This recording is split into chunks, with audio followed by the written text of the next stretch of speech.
오늘 고린도 이제 전서 지난주에 했던 것 마무리 하도록 하겠습니다. 이제 오늘은 주로 고린도 전서의 중요한 어떤 교훈적인 내용들, 핵심적인 이슈에 대해서 이제 쭉 살펴볼 거예요. 고린도 교회의 문제, 고린도 전서가 처음부터 끝까지 이야기하고 있는 문제를 딱 한 가지로 이야기하면은 고린도 교회는 너무도 인간적이었다라는 것입니다. 제가 이번 주 설교 복음의 길 위에 있는가, 종교의 길 위에 있는가 각각 물어보라고 그랬죠. 바로 그 질문입니다. 고린도 교회는 너무도 종교의 길 위에서 인간적이고도 너무도 인간적이었다는 것입니다.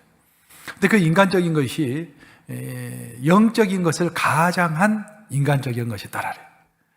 그러니까 사람들이 속기 쉬운 것이죠. 영적인 것은 깊이가 있는 거야. 그게 쉬운 게 아니야. 영적인 것은 신비한 거야. 우리가 또 영적인 것은 우리 입심도 한번 해봐야 되고 애언도 한번 해봐야 되고 그런 것들이야. 그런 말을 자꾸 퍼뜨리면서 성도들 사이에 어떤 높은 사람과 영적으로 높은 사람과 영적으로 낮은 사람이 있는 것처럼 그렇게 주도하는 사람들이 있었다는 것입니다. 영적인 엘리트주의죠. 그런 문제들을 이제 갖고서 사도 바울이 그것이 아니다라는 것들을 쭉 주장해가고 있는 내용이 고린도 전서입니다. 그래서 고린도 전서를 이제 오늘 끝낼 건데, 여러분들이 고린도 전서를 끝내기 전에 반드시 기억해야 할 것은 신앙은 인간적이면 안 된다라는 거예요. 신앙은 철저하게 그리스도 중심으로 영적인 것이어야 한다라는 것입니다. 오늘 보면은 이제 고린도 전서 2를 보고요. 고린도 전서의 핵심 교리는 두 가지입니다. 첫 번째 교리는 바울의 십자가 신학입니다.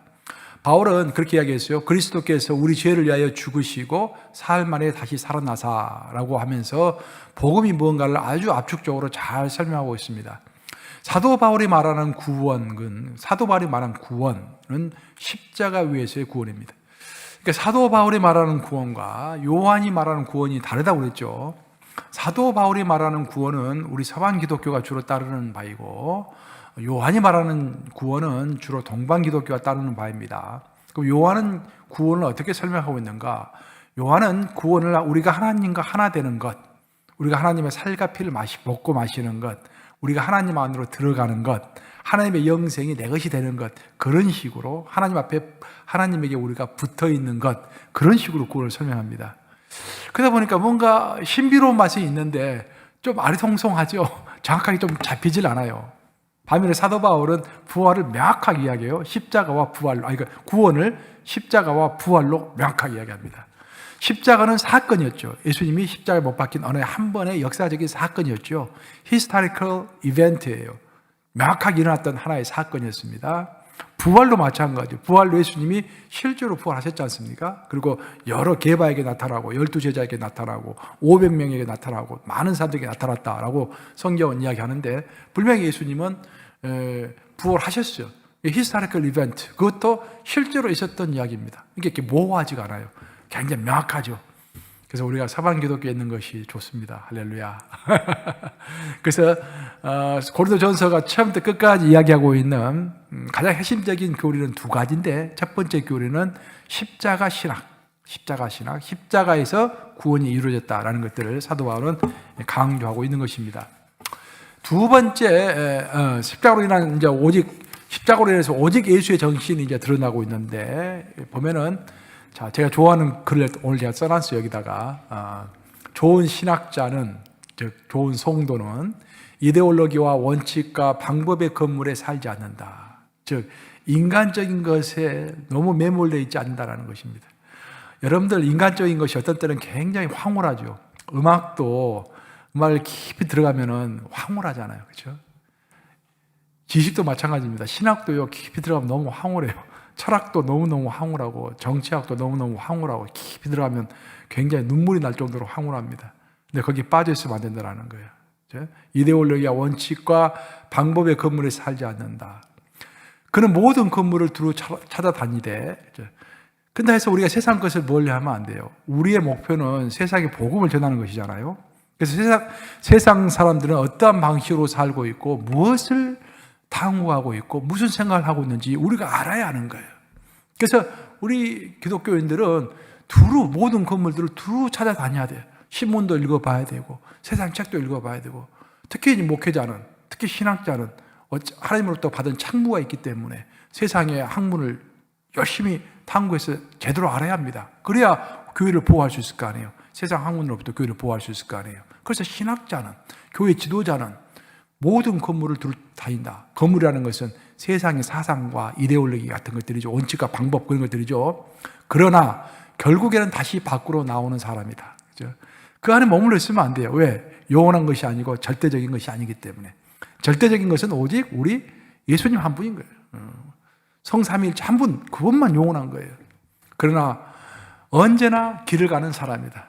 그렇지만 이따가 나왔음에도 불구하고 나와가지고 그런 것이구나 하고 멈추는 사람이 아니라 죽을 때까지 세상을 응시하면서 신문을 보면서 세상이 어떻게 흘러가고 있는가, 이 세상을 향해서 우리는 우리 기독교를 어떻게 변론하고 어떻게 우리 하나님을 영광스럽게 하고 우리 예수님을 이렇게 세상 사람들에게 알릴 것인가. 그래서 끊임없이 탐구하는 사람이다라는 거예요. 이걸 칼 바르트가 얘기했습니다. 칼 바르트는 이 신학을 공부해 보면은요, 저는 이제 볼프한테 칼 바르트를 배웠어요. 그러니까 볼프가 미국에서 최고 가는 이제 보통 이제 교지 신학자라고 그러는데, 볼프가 몰트만의 수제자예요. 몰트만의 수제자. 몰트만 21세기 최고의 학자고 20세기 최고 학자는 칼 바르트고 그러죠. 근데 칼 바르트 오래전에 죽었죠. 근데 칼 바르트가 이야기하는 것은 뭐냐? 이제 제가 신학을 배울 때 칼 바르트하고 칼 라너를 비교해서 배웠어요.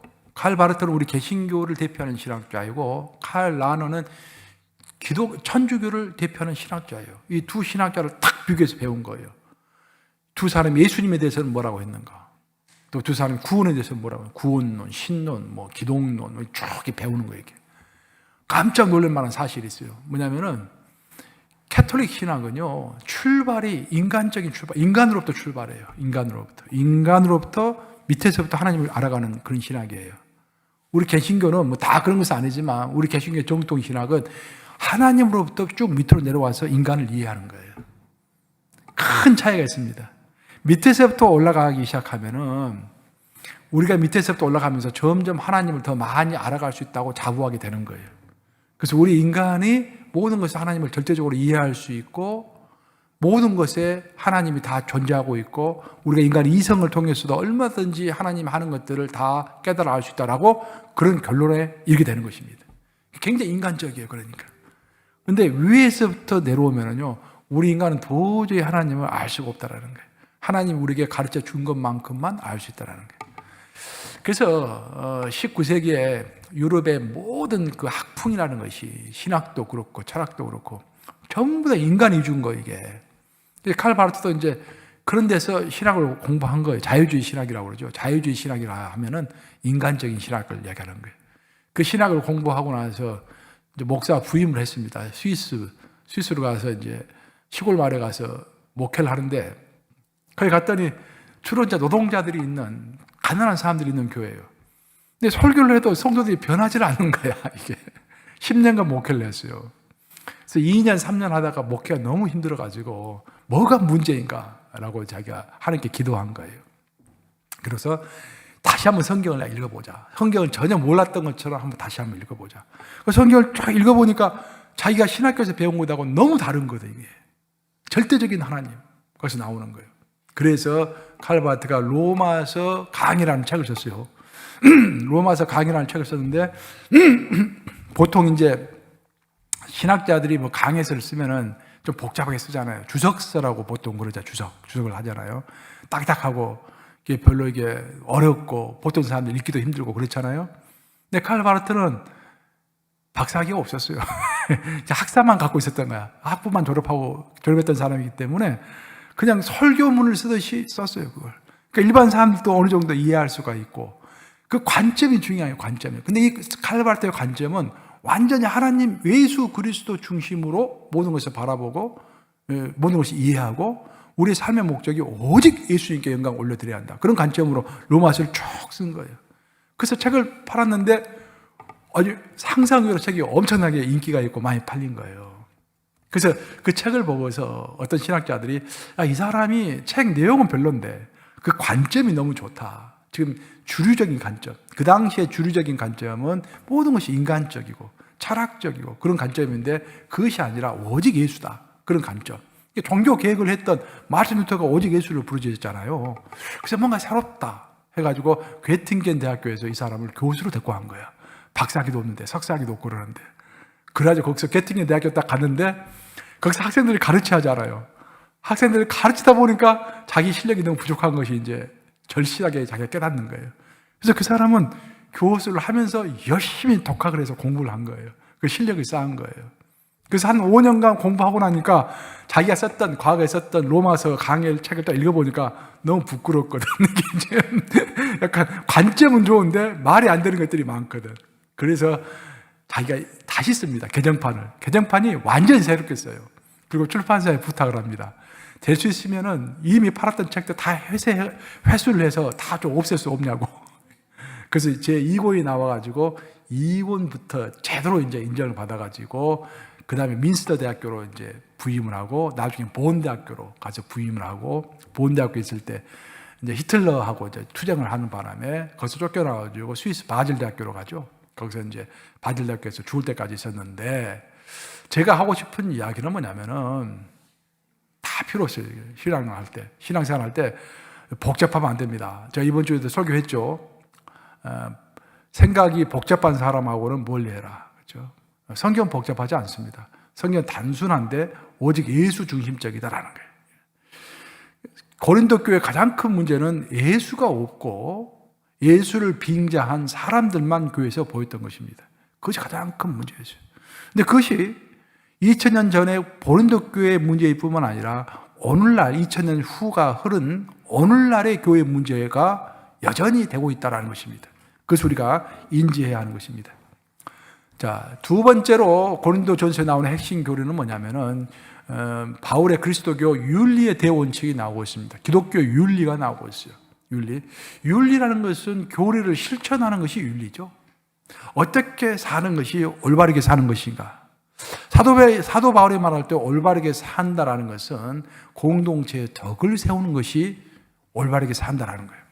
자기의 명예가 좀 꺾여지더라도 자기 권리가 좀 포기되더라도 공동체를 살리는 것, 그것이 모든 것의 판단 기준이 되어야 한다라고 사도 바울은 이야기하고 있는 것입니다. 왜냐하면 공동체, 여기서 말하는 공동체는 교회의 공동체를 이야기하죠. 교회의 공동체는 그리스도의 몸 그 자체이기 때문에 그 그리스도의 몸을 위하여 우리는 기꺼이 나 하나를 희생할 수 있어야 한다라는 거예요. 내가 영적으로 진짜로 강한 사람이라고 한다면은 영적으로 약한 사람을 위해서 내가 져줄 때도 있어야 되고 내가 양보할 때도 있어야 되고 그 사람을 세워줄 때도 있어야 되고 그렇게 함으로 인하여서 교회가 세워지는 것, 그것이 모든 것의 목적이 돼야 한다. 그래서 사도 바울은 덕이라고 해요. 덕. 공동체의 덕을 세워야 한다라는 이야기를 하고 있어요. 그래서 사도 바울은 고린도전서 전체를 통해서 두 가지를 이야기하고 있는데, 첫째는 구원의 교리는 십자가에서 나온다. 십자가 구원을 이야기하고 있고, 두 번째로는 공동체의 덕을 세우는 윤리를 이야기하고 있는 것입니다. 이 두 가지를 고린도전서에서 놓치지 말고 여러분들이 배워야 돼요. 자, 그러면 덕을 세우기 위해서 자신의 주장을 겸손히 돌아봐야 한다. 이것도 칼바르트 이야기인데, 요즘 제가 칼바르트 책을 다시 좀 읽어봤어요, 제가. 여기 칼바르트가 생각하는 것과 내가 생각하는 것이 많이, 내가 그거 배워서 그런지 몰라도 너무 마음이 통쾌해요, 읽어보면 글씨들이. 그래서 내가 좀 좋아하는 글자를 또 여기다 적어놨는데, 그렇게 칼바르트가 이야기를 했어요. 우리는 신학자로서 하나님에 관해 말해야 한다. 당연하죠. 나는 목사로서 하나님에 대해서 이야기를 해야죠, 여러분들에게. 여러분은 성도이기 때문에 또 여러분은 또 믿지 않는 자들에게 하나님에 대해서 이야기를 해야 합니다. 근데 문제는 뭐냐면은, 그러나 우리는 인간이기에 하나님에 관해 모든 것을 정확하게 말할 수 없다. 진리예요. 하나님이 어떤 분인가는 우리가 100% 알 수가 없습니다. 하나님을 전체적으로 처음부터 끝까지 본 사람은 아무도 없어요. 모세만 하나님의 뒷모습을 봤을 뿐이죠. 요즘에 뭐 하나님을 봤다 그런 사람도 많은데 여러분 속지 마시기 바랍니다. 그거 봤다라는 말이 어떻게 봤다라는 것이 뭐 각각의 사람마다 다르게 이야기할 거 아니에요. 너무 혹하지 말라 그 말이에요, 내 말은. 뭐 하나님의 음성을 들었다. 음성도 어떤 사람은 그냥 느낌을 가지고 하나님의 음성을 들었다라고 자신 있게 말하는 사람도 있는가 반면에 실제로 하나님의 음성을 듣고도 불안해가지고 좀 이게 자신이 없어가지고 말하신 것 같아라고 겸손하게 말하는 사람도 있는 거예요. 그러니까 내가 하나님을 봤다. 하나님의 음성을 들었다. 너무 근데 혹하면 안 됩니다. 결국 우리는 하나님을 100% 제대로 알 수가 없어요. 그래서 사도 바울이, 그 사도 바울조차도, 신약 성경을 다 썼던 사도 바울조차도 나는 지금은 구리고울을 보는 것 같이 희미하게 안다라고 했지 않습니까? 하나님을 희미하게 안다라고 했어요. 구리고울이 뭔지 아시죠? 지금은 유리고울이지만 그 당시에는 구리로 고울을 만들었잖아요. 구리를 빼바로 이렇게 문질러가지고 보니까 정확하게 흐릿하게 보이잖아요. 흐릿하게. 사도 바울도 자기가 하나님을 아는 모습을 지금 보면은 흐릿하게 하나님을 안다고 그랬어요. 명확하게 알 수가 없다고 그랬습니다. 그래서 우리는 성도로서 또 신학자로서 목사로서 하나님에 관해서 말을 해야 하지만 그러나 우리는 인간에게 하나님에 관해서 모든 것을 정확하게 말할 수 없다는 거예요. 우리는 이 두 가지, 곧 우리의 당위, 즉 말씀 하나님에 관한 말을 해야 한다는 그 당위성과 우리의 무능, 말은 해야 하지만 하나님에 대해서 정확하게 알지 못하고 있는 우리의 무능, 이 둘 사이에 있는 거예요. 바로 그래서 나의 주장을 두렵고 떨림으로 돌아보며 하나님께 영광을 돌려야 한다. 너무 감동적이지 않습니까? 그러니까 두렵고 떨림으로 말을 해야 한다는 거예요. 그러니까 어떤 사람들은 보면은 너무 좀 버릇이 없는 분들이 있어요. 보면은 그러니까 어떤 목사들도 그렇고 신학자들도 그렇고 함부로 사람들을 비판하고 그런 분들이 있어요. 근데 저는 좀 고개를 까우뚱해요. 저 사람이 뭐 알고나 하는 소린가 지금 자기도 모르면서 하는 소리들이 많다는 생각 좀 들어요. 그러니까 우리가 다른 사람의 신앙 경험, 체험 그런 것들을 함부로 평가할 게 아닙니다. 그렇죠? 나도 모르고 그 사람도 모르는 거예요. 서로가 모르는 거예요. 그러니까 우리가 어떤 것을 주장할 때는 오직 성경에서 말하고 있지 않는 것을 주장할 때는 참 조심을 해야 돼요. 이렇게 우리가 무슨 주장을 하려면 성경 말씀에 근거해서 주장을 해야 되고 성경에 나와 있지 않는 말씀에 대해서는 비본질적인 것이죠. 본질적인 것은 모두 성경에 나와 있어요.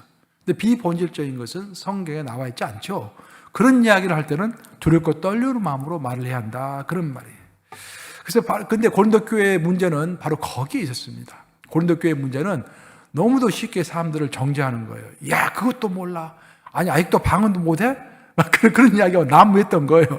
나 봐라. 그러면서 예배하는데요. 갑자기 일어나가지고 막 예언을 해버리고, 나 하나님 나에게 예언을 말씀해 주셨어. 너희들과는 차원이 달라 나는. 그런 말을 했다 이 말입니다. 고린도 교회에서. 두렵고 떨리는 마음이 없었어요. 자기 지식이 아주 대단한 지식인 것처럼 생각했다 이 말입니다. 그런 문제들을 사도 바울은 지적을 하고 있습니다. 고린도 교회 이슈를 보면 첫 번째, 고린도 교회에는 영적 엘리트주의가 아주 팽배해 있었습니다. 즉 자신들이 영적인 사람들이다라고 주장을 했어요. 영적인 사람들, 즉 엘리트 의식을 이제 갖고 있었다 이 말입니다. 그럼 우리는 영적인 사람이다 하면은 너희는 육적인 사람이다 그런 말이에요. 그런 식으로 자기들을 이렇게 특별한 사람이라고 생각했던 것입니다. 영적인 사람이라는 단어는요, 바울서신 그만큼 13권의 바울서신서 통 털어가지고 24번이 등장하는데 고린도전서에 무려 15번이 등장합니다. 고린도 교인들이 그만큼 나는 영적인 사람이다라고 자랑을 많이 했다라는 거예요.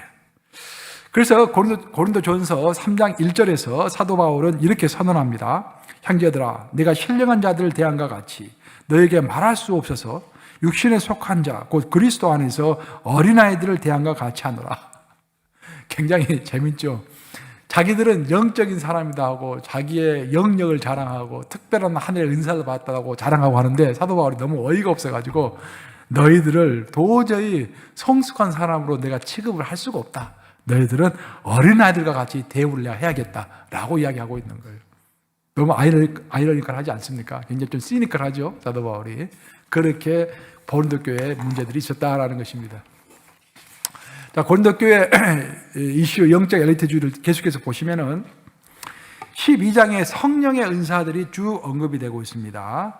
사도 바울의 결론은 뭐냐면은 우리가 성령의 특별한 은사를 받았다. 그것이 왜 좋은가라는 것을 두 가지 측면에서 좋다라는 거예요. 첫째는 내 삶의 모습이 변화가 된다는 것입니다. 왜? 특별한 은사를 받으면은요, 진짜로 성령은 살아계시구나. 진짜로 성령이 나와 함께 계시구나 라는 것을 알 수가 있어요. 그렇잖아요? 우리도 보면은 진짜 기가 막힌 일들이 우리 삶에서 벌어질 수가 있잖아요. 그때 성령은 진짜로 살아계시구나. 하나님 진짜 살아계시구나 라는 것을 알 수 있다는 거예요. 그러니까 두 번째, 하나님께서 나에게 특별한 은사를 주셨으면은 그 은사를 가지고 교회를 세울 수가 있잖아요. 교회에 기여를 할 수 있잖아요. 그 두 가지 측면에서 은사는 좋은 거예요. 근데 고린도 교회 성도들은 그 두 가지는 별로 관심이 없었고, 뭐에 관심이 있었다? 내가 기가 막힌 영적 은사를 받은 사람이야. 이 정도 사람이야. 나 무시하지 마. 그것에 포커스가 맞춰져 있었다라는 것입니다. 그래서 자만, 무례라는 단어가요. 신약 성경에서 총 7번 등장해요. 자만한다, 무례하다는 표현 있잖아요. 무례라는 표현이 신약 성경에 총 7번 등장하는데 그 가운데서 고린도전서에 몇 번 있다? 6번. 고린도 교회 사람들이 그렇게 무례했다라는 것입니다. 사람들을 함부로 깔보고 무례했다라는 것입니다. 그리고 자랑한다라는 단어가요. 신약 성경 전체에 53번이 나오는데 그 중에 5번이 고린도 전서에 나오고 있습니다. 그 정도로 고린도 교회가 문제투성이었다라는 것입니다. 이와 같이 이제 영적 엘리트주의가 이제 충만하다 보니까 성도들 사이에 분열이 생겼습니다. 어떤 분열이 생겼냐면은 두 파로 나눠진 거예요. 한 파는 하도 옆에서 자랑하니까 그래 너희들 잘났다, 너희들 마음대로 해라 하고는 아예 영적인 관심을 끊어버리는 사람들이 생긴 거예요. 그리고 굉장히 육체적으로 그냥 나가는 사람들, 자기 하고 싶은 대로 그냥 방탕한 생활을 하는 사람들이 한 무리가 생겼던 거예요. 그래서 고린도 교회는 두 가지 문제가 있었는데, 두 가지 부류의 사람이 있었는데, 한 부류는 나는 영적인 사람이야 해가지고 신비로운 체험 있지 않습니까? 영적인 무아지경에 들어가는 거, 신비주의적인 체험, 뭐 그런 것을 갈구하는 사람들이 한 부류였고, 다른 한 사람들은 그래 너희 잘났다, 너희들끼리 잘 먹고 잘해라 그러면서 아예 영적인 관심을 끊어버리고 육체적으로 살아가는 사람들, 막 죄를 짓고서 막 살아가는 사람들, 이렇게 교회가 분리가 되어 있었다는 것입니다. 그래서 사도 바울은 두 가지 다 아니다라고 고린도전서에서 이야기하고 있죠.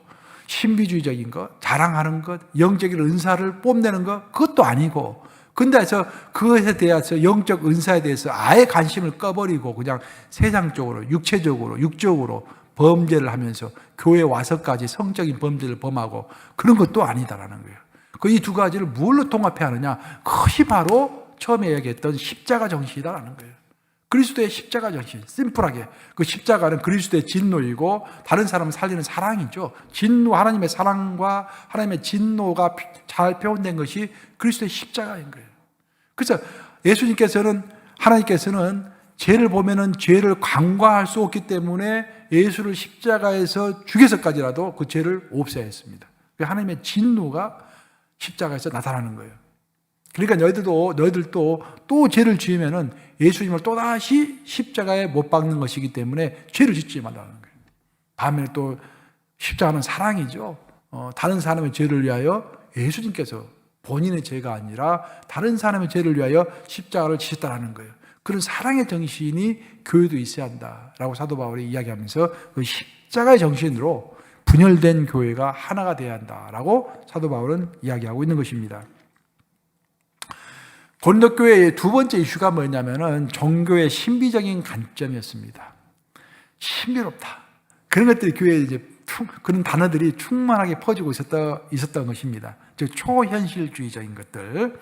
특별히 이들은 성찬과 세례, 그래서 어떤 신령한 힘이 있다고 믿었어요. 이들은.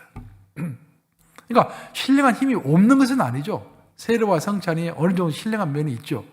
근데 그것이 전부가 아니에요. 자, 여러분들 제가 성찬식 할 때마다 하는 이야기가 있죠. 성찬은 항상 십자가를 생각하셔야 돼요. 자, 하나님과 나 사이의 관계에서 내가 하나님 앞에서 죄를 고백하고 하나님의 피와 예수님의 피와 살 때문에 내가 죄가 없어졌다라는 것을 하나님 앞에서 고백하며 감사하는 것입니다. 반면에 성찬은 수평적인 거예요. 즉 예수의 성찬을, 예수의 피와 살을 같이 먹고 마심으로 우리가 그리스도 안에서 온전히 하나가 되는 거예요. 그래서 성찬 예물에 그런 예물 있잖아요. 많은 밀들이 모여서 한 덩어리에 떡이 되고, 그렇죠? 많은 포도알이 으깨져 가지고 한 잔에 포도 잔이 되잖아요. 그래서 우리가 먹고 마시는 거 아니겠어요? 그렇죠? 우리가 예수님 안에서 온전히 하나 되는 것, 그것이 강조가 돼야 되거든. 그런데 고린도 교회의 문제는 뭐냐면은 모든 것을 성찬도 그렇고 세례도 그렇고 하나님과 나 사이의 관계만을 관심을 가지고 나와 다른 성도 간의 하나됨, 공동체 의식은 전혀 없었다는 거예요. 사도 바울은 그것을 맹렬히 지적하고 있습니다. 그래서 우리는 항상 십자가를 기억해야 돼요. 즉 십자가 이렇게 돼 있잖아요. 나와 하나님 사이, 나와 내 다른 성도 간의 관계, 또 이웃 간의 관계, 인간과 인간, 하나님과 인간, 이거 두 가지가 항상 같이 가야 한다라고 사도 바울은 이야기하고 있는 거예요. 사도 바울은 특별히 세례에 대해서 언급하고 있죠. 고린도전서 읽어보면은 사람들이 그런 자랑을 많이 했어요. 나는 게바에게 세례를 받았다. 나는 강 목사님에게 세례를 받았다. 나는 누구에게 세례를 받았다. 나는 내 결혼 주례를 누가 해줬다. 그런 자랑을 많이 했다라는 거예요. 사도 바울이 어이가 없다. 그러면서 내가 너희들에게 세례를 많이 안 주기를 너무너무 잘했다라고 이야기하고 있잖아요. 그 성경 구절 내가 뽑아놨는데 밑에 고린도전서 1장 13절에서 또 15절입니다. 한번 같이 읽습니다. 시작. 그리스도께서 어찌 나뉘었느냐? 바울이 너희를 위하여 십자가에 못 박혔으며 바울의 이름으로 너희가 세례를 받았느냐? 나는 그리스도보와 아이오 외에는 너희 중 아무에게도 내가 세례를 베풀지 아니한 것을 감사하노니 이는 아무도 나의 이름으로 세례를 받았다 말하지 못하게 하려 함이라. 이 정도로 고린도 교회들이 사람을 의지해서 자랑하고 특별히 신비로운 체험을 했다라고 이야기하고 하는 것들이 너무 충만했기 때문에 사도 바울은 내가 너에게 세례를 안 주기를 너무너무 잘했다라고 이야기를 하고 있는 것입니다. 계속해서 신비로운 관점 좀 더 이야기해 보면은 아까 제가 이야기한 것처럼 신비적 관점은 주님의 성만찬이기에 앞서 공동체의 교제와 화합을 위한 잔치라는 진정한 목적과 의미를 간과했습니다. 아까 제가 설명했죠.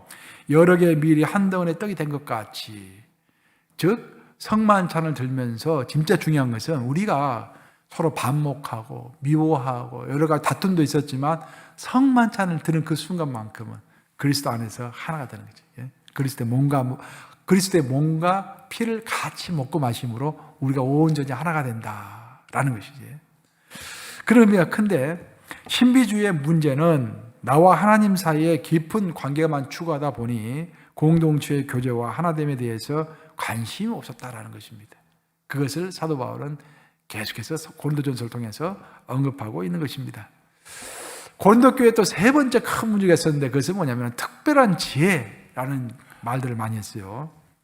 스스로 영적이라고 말하는 사람들은 신비한 하나님의 계획을 꿰뚫어 보는 특별한 지혜와 지식이 있었다고 주장했습니다. 여러분들 신앙생활 하다 보면 가끔 그런 사람들 있죠. 특별한 능력이 있는 것처럼 본인이 능력이 있는 것들을 말하는 사람들 있죠. 물론 능력이 있을 수도 있겠죠. 근데 그것이 별로 중요치 않다라는 거예요.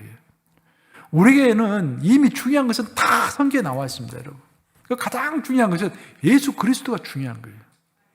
예수 그리스도의 영인 성령 안에서 우리가 못할 것이 없습니다. 내게 능력 주시는 자 안에서 내가 모든 것을 할 수 있느니라. 이게 우리가 이미 예수를 가졌다고 한다면 다 가진 거예요. 그러니까 필요 충분 조건이라는 것이 있지 않습니까? 필요 조건이라는 것은 없으면 안 되는 것. 충분 조건이라는 것은 없어도 되지만 있으면 뭐 나쁠 것 없이 좋은 것. 그렇죠? 예수는 필요 조건이에요. 그 나머지는 전부 충분 조건이라는 거예요. 그래서 너무 불화할 필요도 없고 하나님은 은사를 나눠주실 때도 여러분에게 맞는 은사를 여러분에게 주셨어요. 김집사에게는 김집사에게 맞는 은사를 주셨고 박 집사 때는 박 집사한테 맞는 은사를 주셨기 때문에 내가 박 집사가 갖고 있는 은사를 불화할 필요가 없다라는 거예요. 나에게 주신 작은 은사를 감사하게 받고 성실하게 일하면 된다 그런 말이에요. 그런데 고린도 교회 어떤 성도들은 내가 특별한 어떤 지혜와 지식이 있어가지고 하나님의 뜻을 나는 꿰뚫어 볼 수 있다라고 그런 교만한 말을 했다라는 거예요. 사도 바울은 이게 다 사기다, 거짓말이다라고 고린도전서에서 이야기하고 있습니다. 그걸 속지 마세요. 여러분들 요즘 유튜브 보면 하나님으로부터 직접 계시를 받아가지고 그런 사람들 많은데 진짜 여러분 너무 현혹되지 마시고 기독교 역사 2000년 역사에 그런 사람들이 한두 명이 있겠습니까? 그런 사람들이. 바울은 이러한 오만한 주장을 책망합니다. 진정한 지혜는 하나님의 신비에 대한 비밀한 통찰이 아니라 십자가에 달린 그리스도에 대한 분명한 이해입니다. 분명한 이해라는 말을 밑줄을 그으세요. 사도 바울이 이 말을 하고 싶었던 거예요. 하나님께서 우리를 구원하실 때는 아리송송하게 하지 않으셨다는 거예요. 명확하게 예수님께서 눈에 보이게 자신의 몸을 십자가에 못 박으시고 모든 사람이 볼 수 있도록 죽었지 않습니까? 그 모든 사람이 볼 수 있도록 부활하셔가지고 40일 동안 이 땅에서 유하셨어요. 그 모든 사람이 보는 앞에서 하늘로 승천하셨습니다. 그 지금은 모든 사람이 부인할 수 없게 성령을 직접 보내셨죠. 저도 제 인생을 돌아보면 가장 획기적인 사건 중에 하나가 제가 성령세를 받은 것이 가장 획기적인 사건이에요. 왜냐하면 그 전에 내가 꿈을 통해서 하나님을 만난 거, 하나님의 음성을 들은 거, 그것은 내 착각일 수도 있잖아요. 누가 말하면 나는 하나님은 나한테 음성을 들려주지 않았는데 내가 착각해가지고 하나님의 음성을 들었다고 내가 착각을 했나? 그렇게 생각할 수도 있잖아요. 근데 절대로 부인할 수 없는 것은 성령 세례를 받은 것은 절대 부인할 수 없거든.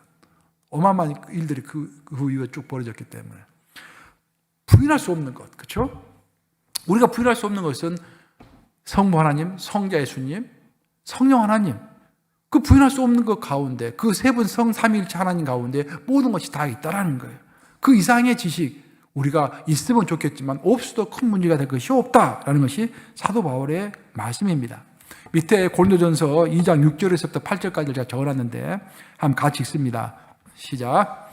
그러나 우리가 온전한 자들 중에서는 지혜를 말하노니 이는 이 세상의 지혜가 아니요 또 이 세상에서 없어질 통치자들의 지혜도 아니요 오직 은밀한 가운데 있는 하나님의 지혜를 말하는 것으로서 곧 감추어졌던 것인데 하나님이 우리의 영광을 위하여 만세전에 미리 정하신 것이라.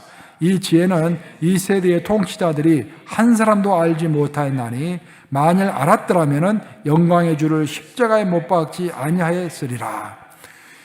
이 세상에는 세상의 지혜가 있고 하나님의 지혜가 있다는 것입니다. 근데 지금 예수님을 십자가에 못 박은 사람들은 그 당시에 이스라엘의 영적인 지도자들이었습니다.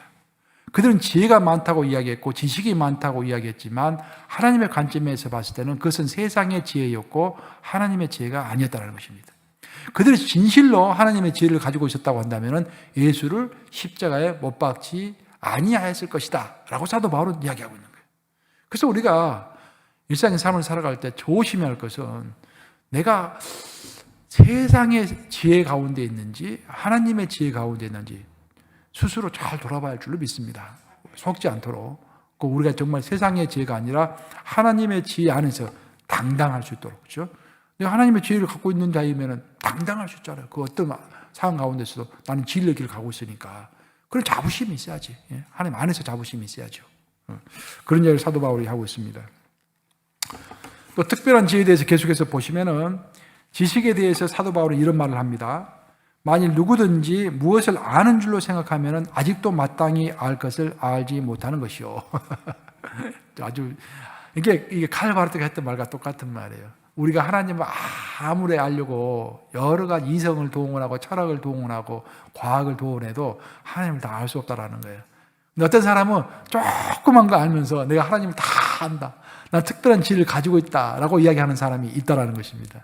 그 사람은 아직도 모르는 사람이다라고 사도 바울이 이야기하고 있는 거예요. 아시겠죠? 그런 뜻에서 이야기하는 것입니다. 진정한 지식은 무엇이 진정한 지식일까? 진정한 지식은 사랑과 덕을 세우는 행위로 나타나는 지식이야말로 하나님의 지식이다라는 거예요. 하나님의 지식과 하나님의 지혜는요, 행동으로 나타난다는 거예요. 공동체를 살리는 행동으로 나타난다는 것입니다. 그러나 스스로 영적이라고 주장하는 자들의 지식은 단지 오만한 자들의 자랑일 뿐이다 라고 이야기하고 있습니다. 자칭 신령한 자들은 사람들에게 특별한 지식에 따라서 자기가 지시한 길로 가라고 요구하기도 합니다. 어떤 사람들은 내가 특별한 지식이 있으니까 나만 따라와라 라고 이야기하는 사람들이 있다는 거예요. 주로 이단들이 그렇게 이야기하죠. 그러나 바울은 특별한 지식에서 나온 신비한 메시지보다도 이성적이고 덕을 세우는 십자가의 메시지를 전하기를 원했습니다. 그러니까 사도 바울이 그런 이야기 했잖아요. 고린도전서 보면 그런 이야기가 나오잖아요. 나는 다른 것은 다 알지 않고 오직 그리스도와 그리스도의 십자가만 전하기로 작정을 했노라 라고 이야기하잖아요. 사도 바울이 고린도에 있으면서 고린도는 헬라 철학이 유행했던 곳 아닙니까? 많은 세상적인 지혜와 지식이 범람하는 곳이었습니다. 거기에서 그 모든 것을 뚫고서 올라갈 수 있는 방법, 그 모든 것을 이길 수 있는 것은 딱 하나밖에 없다라고 사도 바울은 믿었던 거예요. 그것은 십자가의 진실, 십자가의 역사적 사건, 그거 하나만 있으면 된다라고 사도 바울이 이야기했던 것입니다. 고린도에 있어서 내가 좀 안다라고 이야기했던 사람들의 가장 큰 특징은 사람들에게 인정받는 것이 그들의 삶의 목표였다는 것입니다. 근데 고린도 교회가 그렇게 시끄러웠던 이유는 뭐냐면은 사람들이 다른 사람들로부터 영적인 지도자로 인정을 받고 싶어 했습니다. 이것이 큰 문제예요. 자기의 모습은 사실 영적인 지도자가 아니라 그 교회 중에서도 영적으로 교만하고 어찌 보면 영적으로 아무것도 모르는 사람이었음에도 불구하고 내가 애언 좀 한다고 그래서 내가 방언을 좀 한다고 그래가지고 내가 사람들로부터 영적인 지도자로 인정을 받아야 한다라고 생각하고서 그것을 주장했던 것입니다. 그것이 큰 문제였죠. 그래서 사도 바울이 이야기하는 것은 복음은 사람의 눈치를 보는 것이 아니다. 도리어 그 메시지에 대한 그들의 반응에 따라서 그들의 정체성이 결정되는 것이다. 즉 어떤 사람의 인정을 받기 위해서 복음을 이용하는 사람은 비성서적인 사람이다. 반면에 사람이 나를 어떻게 평가하든지 사람이 나를 어떻게 보든지 복음을 부끄러워하지 아니하고 복음을 복음대로 그대로 전하는 사람은 성경적인 사람이고 그들이 결국 다른 사람들을 이길 수 있다는 것이 사도 바울의 고린도전서에서의 설명인 것입니다. 그러니까 심플하게 이야기하면은 고린도 교회 사람들의 가장 큰 문제 중에 또 하나가 뭐냐면은 사람들을 의식했다라는 거예요. 신앙생활을 하면서 누구를 의식하면서 우리가 신앙생활을 해야 합니까? 하나님 의식하면서 신앙생활을 해야 할 거 아니에요. 근데 사람들을 의식하면서 신앙생활을 한 거예요. 즉 사람들로부터 인정받고 싶어 했다 말이죠. 어떤 인정? 영적인 지도자로서의 인정을 받고 싶어 했다는 것입니다. 그것이 잘못된 동기가 사람들에게 어필하기 위하여 예배 중에 갑자기 일어서가지고 예언을 해버리고, 예? 또 방언하면서 방언 못하는 사람들은 아직까지 어린 사람들이 다 그런 이야기를 함부로 하고 고린도 교회에서 그런 일들이 있었다라는 것입니다. 자, 마지막 네 번째로 고린도 교회 이슈 네 번째는 자유에 대한 오만이 있었습니다. 자, 영적 자만은 고린도 교인들로 하여금 자유에 대한 이해를 왜곡시켰습니다. 그들은 실제로 그들의 자유를 통해서 그리스도인으로 지켜야 할 도덕과 전통, 성 전체성을 뛰어넘게 된 것으로 믿었습니다. 구약의 율법에 따르면은 율법이 너무 자세하기 때문에 방탕한 생활을 하려 할 수가 없습니다. 율법 안에 있는 자들은. 그러다가 사도 바울이 율법의 폐지를 이야기했죠. 그 사도 바울이 율법의 폐지를 이야기할 때는 음식법의 폐지를 이야기한 거예요. 도덕법의 폐지를 이야기한 것은 아닙니다. 십계명은 그대로 있는 거예요. 단지 하나님께서 우리가 주실 때는 크게 두 가지 이제 계명을 주셨죠. 하나는 음식법을 주셨고 하나는 도덕법을 주신 거예요. 이게. 그래서 도덕법은 그대로 살아 있고 음식법과 형식적인 법들은 다 없어진 거예요. 제사를 지낼 때 여러 가지 규례들 그것들만 없어진 것이죠. 그것들이 없어지자 사람들이 너무도 즐거웠던 것입니다. 야, 이제 마음 놓고 죄를 범해도 괜찮겠구나. 왜? 나에게는 자유가 있기 때문에. 근데 그 죄를 범하면서도 좀 미안한 마음이 있을 거 아니에요. 근데 이 사람들은 죄를 범하면서도 자기 스스로를 너무도 자랑스럽게 생각했다는 거예요. 난 이렇게 자유롭게 살 수 있는 사람이야 라고 자기를 자랑하면서까지 죄를 범했기 때문에 고린도 교회가 문제가 컸던 것입니다. 사도 바울은 이건 말로 안 된다. 어찌하여 내가 죄를 짓는 것을 자랑할 수가 있느냐. 그러면서 고린도 교회 가장 큰 문제는 제가 지난주에도 이야기했지만 아들이 그 계모와 함께 동침한 그 사건이 발생을 한 거예요. 그 사건 하나가 발생하면서 교회가 시끄러웠는데 나중에 알고 봤더니 그런 비슷한 성적 범죄가 너무도 많이 있었다는 것이 나중에 밝혀진 거예요. 고린도 교회에서. 그러면서 그 문제를 이제 사도 바울이 언급하면서 이것은 자유가 아니라 이것은 방종이다. 하나님에 관한 반항이다. 그렇게 이야기를 하고 있는 것입니다. 자, 이렇게 해서 중요한 이슈는 끝났고요. 그럼 고린도 교회에 나오는 이제 여러 가지 교훈들이 있는데 그것을 이제 어떻게 우리가 일상의 삶 가운데 적용할 것인가 이제 것인데요. 첫 번째로는 공동체를 세우는 덕의 원리를 우리가 적용해야겠다라는 것입니다. 초점은 내가 아니라 공동체를 살리는 거예요. 그러니까 제가 이번 주도 설교할 때 우리가 복음의 길을 가야지 종교의 길을 가면 안 된다라고 했을 때 종교의 길을 가는 사람의 특징은 모든 것이 내 위주라는 것입니다. 예배를 드려도 내가 은혜 받기 위해서 예배를 드리는 거예요. 근데 복음의 길을 가는 사람은 모든 것이 하나님 위주예요. 하나님의 나라 위주입니다. 내가 예배를 드릴 때도 하나님의 영광을 위해서, 하나님을 찬양하기 위해서 내가 예배를 드리는 거예요. 그 차이를 아시겠어요, 여러분들? 이해가 되세요? 그 엄청난 차이입니다. 여러분, 왜 예배 드리세요, 여러분들? 많은 사람들은 내가 은혜 받기 위해서 예배를 드린다고 생각해요. 내가 내 위주야. 근데 하나님은, 사도 바울은 고린도전서에서 이야기하기를 내가 은혜 받기 위해서 예배를 드리는 것이 아니라 하나님의 영광을 위하여, 하나님께 감사를 표현하기 위하여, 하나님이 주가 되는 거예요, 하나님이. 그렇죠? 큰 차이가 있습니다. 그래서 고린도전서에서 사도 바울이 줄기차게 이야기하고 있는 것은 공동체를 세우는 행동을 해라. 너가 죽더라도 공동체를 세워라. 자, 밑에 성경 구절 내가 적어놨는데 10장 23절 24절인데 함께 같이 읽습니다. 시작. 모든 것이 가하나 모든 것이 유익한 것이 아니요 모든 것이 가하나 모든 것이 덕을 세우는 것이 아니니 누구든지 자기의 유익을 구치 말고 남의 유익을 구하라. 그러니까 덕을 세워야 한다. 그리고 남의 유익을 위해서, 내 유익이 아니라 남의 유익을 구해야 한다. 아멘 하십니까, 여러분? 굉장히 어려운 말이에요, 이게. 그러니까 여러분의 유익이 아니라 남의 유익을 생각하셔야 돼요. 그러면 예배 드릴 때도 내가 하나님께 물론 집중해야죠. 그렇지만 한번 쫙 둘러보세요. 저 사람이 어딘가 모르게 무슨 근심이 있는 것 같아요, 얼굴에. 예? 그러면 딱 기억해뒀다가 밥 먹을 때 우리 커피나 한잔 같이 하자고, 요즘 무슨 근심 있는 거 있냐고 물어보기도 하고. 다른 사람에 관한 관심 아닙니까? 남의 유익을 위해서 내 시간을 활용해야 한다, 그런 말이에요. 자, 밑에 보시면은 새롭게 태어난 자들답게 자기 신앙의 자유함을 넘어서 신앙생활을 함께 나누는 공동체 회원들을 배려하고 섬기는 것을 요구합니다. 물론 나에게는 자유가 있죠. 내가 예배를 누리고 친교를 누리고 하는 데 자유가 있어요. 하지만 내가 밥 먹는 사람하고 항상 똑같은 사람만 밥을 먹을 것이 아니라 처음 온 사람, 소외된 사람, 그런 사람들에게도 관심을 가져주고 하는 것이 필요하다, 이 말입니다.